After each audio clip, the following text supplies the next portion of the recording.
Welcome to Breakthrough Barriers with Damali. I'm your host, Damali Peterman. On this podcast, we're looking into the new theme for season 3, and that is resilience. We want to share with you how resilience has helped our guests and me get through the pandemic and break through. Welcome to the show. On today's episode, I have the one and only Erica Marks. Erica is Vice President for Development and Alumni Relations at SUNY New Paltz, and she's Executive Director of the SUNY New Paltz Foundation. Previously, she was the Interim VP of Development and Alumni Relations of NYU. Her fundraising career includes senior and leadership positions at a range of educational, social, and arts organizations, including Columbia University School of the Arts, New York City Opera, Merce Cunningham Dance Company, the Actors Fund, and DC's Arena Stage. And I'm from DC, so I'm a big fan of that one. She earned a BA in English from Maharishi International University and an MA in Arts Administration from New York University. Welcome to the show, Erica. Thank you. Thank you. It's such a pleasure to be here. Oh, the pleasure is all mine. I'm so excited. And I want people to know how I know you. We had the pleasure of first being introduced without meeting in person. I was a guest on an entrepreneurship panel that was hosted by the business school of SUNY New Paltz. And through some mutual friends, we were connected. And it's been, amazing getting to know you ever since. And so I'm really looking forward to our conversation today, focused on the theme of resilience as it relates to conflict and how you, Erica, or your company, your organization, or your industry have navigated the last 18 months. And so the goal here is to encourage and inspire our listeners to continue to break through. Now, you and I have had the pleasure of chatting on more than one occasion. Recently, we were both in attendance at the unveiling, if you will, or the new season of the Dorsky Museum. And so we have a really great free-flowing conversation. But for our listeners, what's key here is that they feel as though they're eavesdropping on a private chat between two friends. And so I want them to get to know you a little bit better. And so my first question for you is, what do you want people to know about you? And if you can describe yourself in 6 words, what would those 6 words be? 6 words. Oh, that's always challenging, but thank you for that. I would say that I am a leader, a visionary, a professional, development professional, an advocate, and a dancer slash poet. So I Oh, cheated seven words. we'll allow it. That's amazing. So a leader, a visionary, says something that more along the terms of philanthropic work, right? So Development professional and an development advocate professional, for others. advocate, development professional, and also dancer slash poet. Amazing. People, when they ask me that question, what are my 6 words? I usually say something to the tune of mediator, lawyer, educator. I'm Olivia Pope, or mediator, lawyer, educator. You need me. So I love the words that you chose, Erica, and they're, to me, from what I know of you, all great words to describe you, and they all ring true. So tell us more about you. How did you sort of become those words, and how did you get here? How did you sort of end up in this place?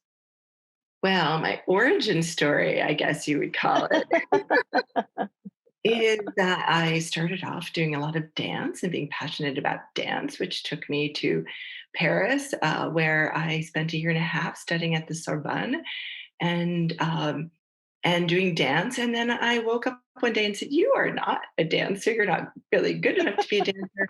But I discovered the field of arts administration. So I moved to New York and got into arts administration professionally, got the education I needed. And then, like many young people, found an internship and a mentor. And so that was at the Paul Taylor Dance Company. And through that mentorship, that became a job. And I discovered development, fundraising. I discovered that I was wonderfully talented at bringing people together, at connecting all kinds of people, at the finance side, the writing side, the communication side. And I loved the work itself and the arts because that was my background. And so that eventually grew to other things, opportunity at larger arts organizations, at universities. I worked at Columbia and NYU, and then eventually led me to my work here at SUNY New Paltz. So that's in a nutshell. That is such an incredible origin story. I mean, it has taken you literally all over the world. The Sorbonne, wow, I didn't know that. That's so impressive.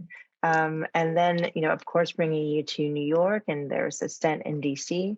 And I love that you sort of used the passion that you had for dance to enter into this field of arts administration, and also something that you're naturally gifted at, which is I've witnessed firsthand your ability to connect people. It's just impressive. It's unparalleled. And so I feel like you've sort of found a way to combine so many wonderful traits and characteristics that you have. And so it must have been interesting sort of navigating the last sort of 18 months or so, working through a pandemic. And I'm curious to know what your single biggest challenge was, and sort of operating in the space that you operate in. Oh, goodness. Well, we had launched 7 years ago the very first ever, because mind you, I work for a state institution, so we're not as developed as a number of the private institutions where I had worked. So we launched our first ever fundraising campaign in the entire history of SUNY New Paltz, called Soaring Higher, the campaign for SUNY New Paltz. And so we launched it, and the pandemic year ending June 30, this 2021, that year was supposed to be the very last year of our campaign. And here we were, suddenly unable to travel, unable to go on meetings, unable to meet with big donors. We had to scramble. My staff wasn't together. We had to pivot with all of our events, like everybody. We were on Zoom, but we had this pressure of our goal, our $23 million goal. And it was terrifying to determine how we were going to do that. I'm really pleased to say that we actually surpassed our goal, raising 24.7 million. We went 1.7 million over our goal. And I was actually, Congratulations. I was surprised and moved. I even had one donor who called me up in December, called the president and said, "How much do you have left to raise?" And he told her, and she said, "I'm going to give you that amount of money so that you know that you met your goal, so that everything else that you do is just pure joy." And I actually ran into her yesterday, and it's all I can do to not fling myself and hug her. It was an act of great kindness and generosity. I love hearing that. So the challenge was trying to meet this fundraising goal, which you actually surpassed. Yes, and also to keep up staff morale, of course, to as the head of a staff of about 20, 21 people, people were sad and crying and confused and trying to figure out technology. And part of that, of course, had started the year before, but here we were with this pressure of our goal. Oh, and by the way, we were starting a database conversion too. So putting all that together and staying resilient and staying upbeat and connecting, because of course we are connectors. And one of the things that we do is we bring people together who have the means, who want to do something to change the world, to change another person's life with those things that they could change. And so, how do you build those bridges when you can't sit down with someone over a cup of coffee, or you can't bring them onto campus to meet with a student? But we found ways to do that, and I think that was also very empowering, just that act of doing that. And how did you do that? Because I mean that act of connection and connecting others, and you know not even being able to have a cup of coffee or to meet in person, I think impacted a lot of people throughout the world. And so what are some of the ways that you were able to connect people, especially the students, over the time? Yeah, Damali, I found that making new friends was very difficult. That I can't say that we didn't make any new friends, but it was not a strong point. It took a different kind of energy, and there was this distance when you're only on the computer with someone. Eventually, you do have to be in person. But what we found is that we had really laid the groundwork and we had made friends. We had been talking to people. We had been cultivating people, to use development word. We had been caring about people and their causes and how we might help them fulfill that. And we also had been providing scholarship money for students, and we'd gotten to know many of our students, and we had built a whole new alumni base. Because when I started, we really didn't have an alumni organization. So over the last 8 years that I've been at New Paltz, we brought in an alumni director, and we actually built an alumni organization. So we had put the building blocks in place. I will say that if we had just started during the pandemic, I'm not sure how we would have done it, but we were fortunate to have this strong foundation. And so we reached out to people, and we were very honest about where we were in our challenges. And we brought them together with students, and things were smaller. So it was quality. We went deeper rather than wider. So we did all that vertical work. So it might be one student and one interested person and one faculty member all talking about a program. Here's an example. We had a couple who was very concerned about the mental health challenges of our students. And the year before, they had started the Student Psychological Resilience Project at New Paltz, where the idea was that one of our professors would train students in her disaster. She works for the Institute for Disaster Mental Health at New Paltz, and they do mental health disaster response. So she took her techniques and she trained our students in working with other students to give them techniques to cope before it became an emergency. So we had this whole program laid out that this donor and his wife were funding. He's an alum of New Paltz, and he got very excited. And we were going to go into the dormitories and do orientations. The students were going to do that, and they couldn't do it. So instead, the students pivoted. They did some online trainings. They did a lot with social media, and we brought the donor and his wife together with these students to talk about how they were doing. And we all had these meetings. And so we kept that going and moving and meaningful and sad because we wanted to hug each other. But that's just one example. And he could see the results of how these students were coping. And we could talk about mental health, and it gave us a forum to talk about mental health with our young people because they were suffering very badly. So that's just one small example of what we did. And we did some online parties. We did some very succinct videos so people didn't have to sit through long video presentations. We took people on the tour. You mentioned the Dorsky Museum earlier. We took people on a virtual tours of the museum, but snapshots. We tried to do things a little bit differently. So perhaps you would have a photograph and then a piece of music, and you would explain the connection. We relied a lot on our students. There's nothing like a student. We had one student whose internet wasn't working, and he came and talked to the board, the SUNY New Paltz Foundation board, from his car. He was in his car Wow. with his car light on his phone. He showed so much resilience that one of my board members hired him as her diversity intern at her law firm. Wow. And so he's now become our favorite student speaker. So we really discovered people up close and personal. We discovered how they were doing things. Can you imagine doing something from your car? And he was so worried that how people would view him. And instead, it turned around and it made people say, this is somebody who's being creative and using all of their talents. So we tried to do that very same thing. And we also realized we were not going to be perfect, right?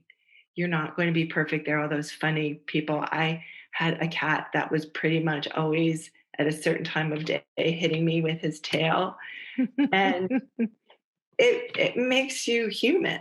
And I think one of the things that I found also as a very hard driven, goal oriented professional is to step back and think about the human side of every person on my staff, our donors, our students, to take a minute and learn about people's stories, about their hardship. We took some time to also think about, where are you today on a scale of 1 to 10? You don't have to explain it. Are you a 2? Well, maybe you won't be saying very much today. Are you an 8? Well, maybe you'll help lead the meeting. So, thinking about how do we check in with people and trying to continue that now that we're back sort of face to face with our masks on. I love just hearing the different ways that you navigated, and the institution, right, the students, donors, how you navigated the challenges that came forward or that were presented during COVID, and still because of that strong foundation that you mentioned that had been put into place, the infrastructure was there.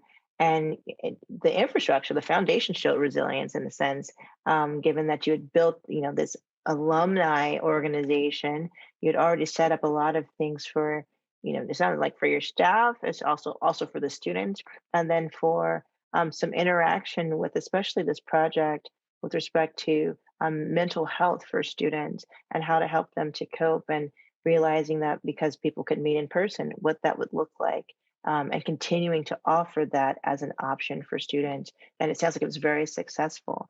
And It's, so yeah. it's And Damali, the other thing I just thought of, I wanted to share with you, a couple of our donors stepped up. And this, again, a lot of these ideas came from other people. And they said to me, if I gave you a challenge grant, $50,000, would that help? And I'll tell anyone who's involved in philanthropy, challenge grants really do work. You can't overuse them like everything else. But we had two challenge grants, one from SUNY itself for our Student Crisis Fund.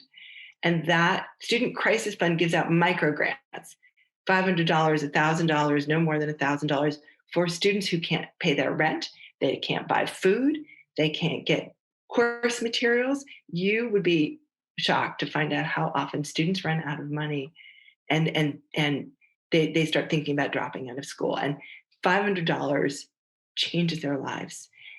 And then another challenge grant from a donor who's wanted to be anonymous. He's not an alum, somebody who lives in the area, who cares about public higher education. And he provided a challenge grant for our Crossing the Finish Line Fund. This is for a student who's a senior or a junior and they're about to drop. They've gone through everything, they're in good standing, and a crisis happens in their lives. Maybe their mom's a single parent and she loses her job, or there's drug abuse in the family, or there's something happens, a house burns down. I mean, there's so many crises. This gives the student a scholarship, a nice chunk of money to finish their education. So they get through, they cross the finish line, they get through that last year. And so we met all of those challenges in record time and more.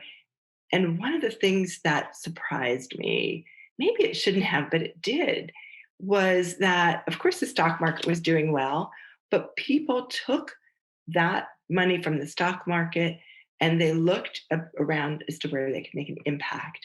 And they gave big, and they had conversations with us. How could we help? What makes the most difference?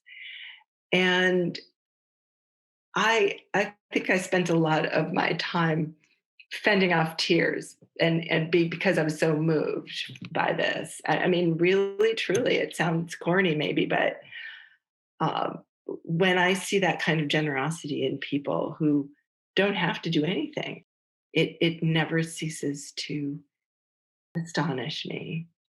So It's quite remarkable. I mean, just hearing about the generous donors and the challenge grants, for people who are having challenges, and really utilizing those funds to help students that make a difference in their lives. And it sounds like also impact, their families. And I'm assuming too, just thinking forward, like how continuing to be in school can make generational changes for them as well. And so it's a very profound way to make a difference. And it's something that I'm sure that they won't forget. Even as you were speaking, I was fending off tears because it is very moving to hear how even people who didn't attend the school, but who were devoted to higher education, wanted to make a difference in their community and in the lives of others. And so, what's impressive is that you're still standing, Erica. You're still here. The university is still here. All the great work that you're doing is still making a difference. And so, I mean, I've heard about the foundation and the resilience of the programs that you are affiliated with. Where does your resilience come from, and how do you tap into Oh gosh, thank you for that. Great questions. I I think I have three things primarily. One is I think a lot about my own origin story, where I came from, but I think about my grandparents on both sides of my family. I think about my Jewish side of my family, where they were at a different phase in their immigrant experience and were a little bit better off than others. I think about my Catholic side of my family, very, very working class, cleaning houses, midwifery, and how they came together, which allowed me to see all of humanity. And so I love to carry that with me in my soul. Like, how do you bridge that? And that thinking about my own, they're not exactly ancestors, they don't go back that many generations, but those people give me strength. You've heard about our students.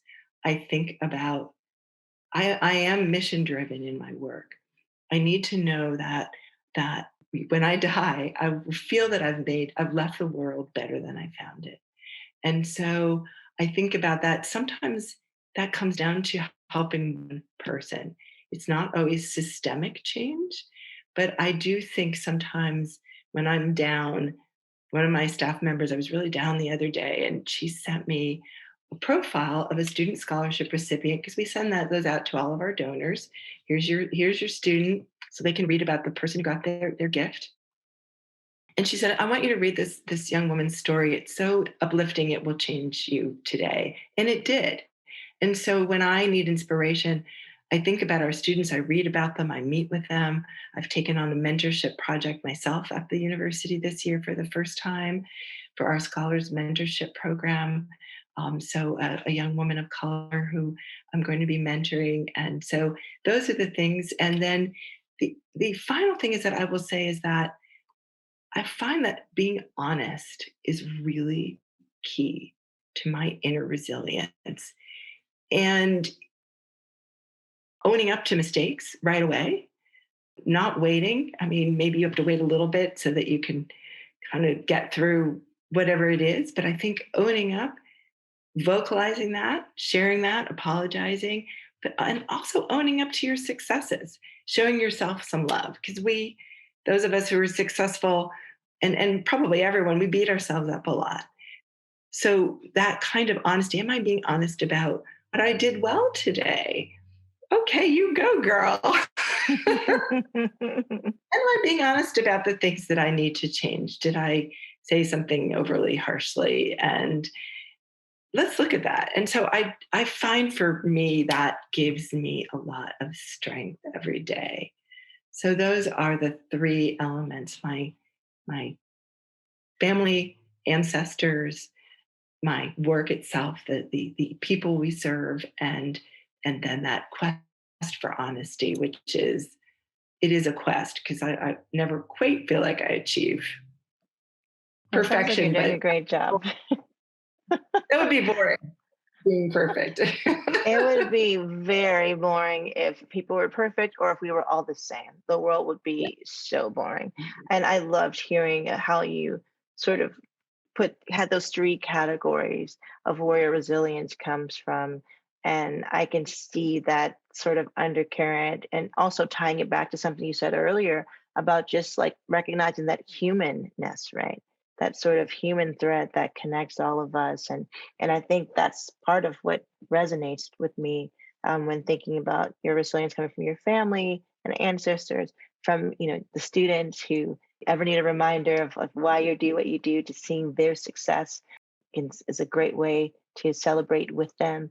And then also this quest for honesty, and celebrating, the good things and learning from the things that where there's what learning from areas where we can improve. I think those are all amazing, amazing tips for our listeners. What about mistakes? Any sort of things that you did that you want to prevent others from doing, any type of, and it's interesting, I said mistake the other day, and one of my guests said, well, I don't see mistakes, I see lessons and reminders. And so it was a very interesting way to think about that. But essentially what I'm looking for here is, what is something that you want to say, I did this and I want to prevent you from doing it. You don't have to go down that path. Well, sometimes it can feel like what they say, whack-a-mole, right? You do kind of one thing and another thing, you're like, wait a minute, what? But one of the things that I've been thinking about a lot lately is who's at the table, and making sure, particularly with very large discussions, and that could, in my field, it could range everything from an important donation that's being made. So you want to make sure that you're uh, talking to the stakeholders around that. It might be somebody's giving you a gift, and if you don't talk to the department that is benefiting from the gift, and then they'll say, well, wait a minute, that's too complicated, we don't can't possibly do that. So that manifests in all sorts of ways. Who's at the table, and maybe you don't know who should be at the table. You can't actually see that because you don't know what you don't know. So maybe having a few trusted people around you who you can say, hey, did I forget anything? Did I forget anyone? Is there anything that I've forgotten? And so I think for me that is it helps prevent a lot of mistakes. Who should be part of this discussion? Universities are a lot like cities and towns. There's a lot of people engaged, a lot of stakeholders in almost everything that we do. It's very collaborative in our thinking. Imagine a town where you have the police and you have the board of education and you have the fire department and you have the business owners and the property owners and the kids. And so all of these people have a feeling about something if you're going to repave a road. So it's the same thing in a university when you're doing major initiatives. There are a lot of people who are engaged in things who have a lot of feelings about them. And so making sure that you've reached out as much as you possibly can, and you can do that in every aspect of your life. Who needs to be at the table to make a decision about the vacation that we're going to take next week or whatever that is. So that would be my main piece of current strategy. I would say that I'm thinking about a lot. Making sure that the right people are at the table, who are the stakeholders and who should be a part of the conversation. I love it. Exactly. I really do. And I do see how that can be applicable, whether it's preparing for a vacation or dinner, or, talking about various ways that people work together, and not just on campus or in a university, as you said, but in many walks of life, right? In various situations. And so, what I'd like to end with is something that my mom used to always say, which is each one teach one. And, this is where we have a little bit of fun. And I'd love for you to share something interesting, a book or song or course or program for our listeners to kind of walk away with. That's kind of something, a little bit of homework, if you will, for them to do, which is apropos given that you are in the philanthropic industry, but also in education and the other education industry as well. So let's give them a little bit of homework. This is really fun. So there's one business thing and there's one personal thing. So the business thing is listen to Adam Grant's podcast. It has changed my life. It's called Work Life. And he has all sorts of guest speakers on it. And then you can listen to the guest speakers podcast and follow them. He's an organizational psychologist from Harvard. I do not own a piece of this podcast. I will just tell you, it has helped me a lot. And the other thing is, in terms of my personal well-being, I listen to a lot of music. I dance to one song at least every day. And one of the songs I've been listening to a lot is Aretha Franklin's version of Let It Be. I love Aretha It's a singing great Let It song. Be. One day I think I listened to it maybe 24 times. Oh, wow. Well, I yesterday I needed it. listened. Sometimes music has a way of transporting you to a different place, and you have a dance background, so I'm sure that you have a combination of those amazing moves and also the how music can really, it's especially Let It Be, can inspire you in different ways, especially depending on what's happening in the soundtrack of your life, right? I Um, have one song every morning to anything you want. You dance it in private by yourself so no one can see you. And that one moment, 5 minutes, it can change your mood for the whole day. I love that. I That's can imagine. Yeah, it must release some of those good endorphins and all the things that you need to smile and have fun. I love that. I used to listen to a song every day, every before every exam in law school. And it was a song by Eve, and it was called "Who's That Girl?" And before every test, it's like, "Who's that girl?" And I would say, "The girl is gonna, get an A on this test." And so it played that. And yesterday on repeat for me, I was playing Yola. Now you're here, and I love that song. And I'm not going to try to butcher her song by trying to sing it, but that's another great song. And she's a gem. So right. another wonderful song. Yeah. So I would like to thank you, Erica, for joining us today. Thank you so much for being here. Thank you, Damali. This was such a pleasure and an honor, and I feel empowered for the rest of my day. Thank you. Oh, excellent. And I think our listeners will really appreciate hearing a lot of the jewels that you basically share with us today. So many gems for tapping into resilience, for seeing opportunities where, perhaps, there might be some challenges, but seeing it as an opportunity. Okay, we're in a pandemic, and what can we do? Instead of having this in person, we're going to do this remotely. We're going to find different ways to have small gatherings that are appropriate to make sure we still have some connection, and maintain that humanness. And there were just so many wonderful things that we learned today. So thank you again. I'd like to thank our audience for tuning in. I'm your host, Damali Peterman, and this is Breakthrough Barriers with Damali. Continue to break through and have a wonderful day.